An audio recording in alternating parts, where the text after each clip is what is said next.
Kapag nakaranas tayo ng pagbagsak, pagkatalo o pagkabigo sa ating mga pangarap o plano, hindi maiiwasan na masaktan, magduda sa ating kakayahan at magtanong ng bakit?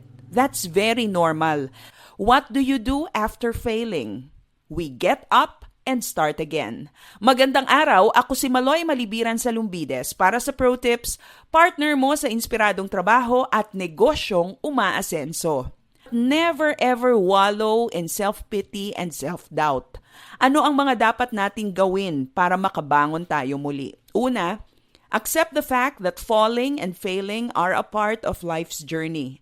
Kahit ang mga undefeated champions nakararanas din ng pagkadapa at pagkatalo. We do not know what happens during their practice fights, pero malamang sa hindi, nadarapa rin sila sa kanilang mga pag-iensayo.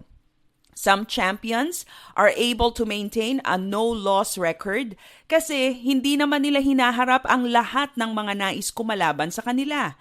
Our nature as imperfect individuals make us very vulnerable to failure. Mas madali tayong makababangon mula sa pagkakamali at pagkakadapa kung tatanggapin nating bahagi ito ng buhay. Hindi lang ikaw ang bumagsak, marami pang iba. At pinili nilang bumangon, sumubok muli at magtagumpay. Pangalawa, allow your failure to fuel your future successes. Kapag ikaw ay nakipagsapalaran at hindi ka nagtagumpay, hindi ibig sabihin ay walang-wala kang napala sa karanasang ito. Hindi pag-aaksaya ng panahon, lakas at pera ang pagbagsak. In the process, you become a stronger, wiser, and braver person. Hindi nga lang naging successful ang unang pagsubok, ngunit hindi nangangahulugang nasayang ang ilang taong pag-aaral o ilang buwang pagre-review. You are actually more prepared now to take on another challenge dahil pinatatag ka na ng panahon, karanasan, at mas malawak na ang iyong kaalaman. Pangatlo, admit your hurts and disappointments and let God encourage you. Kapag umira lang pagdududa sa iyong kakayahan, sa tuwing matatakot ka kung ano ang mangyayari sa iyong kinabukasan, lumapit ka sa Diyos at sa Kanya mo ibuhos ang lahat ng iyong nararamdaman. God understands your hurts, your doubts, and your disappointments. He also sees the big picture of your life and future.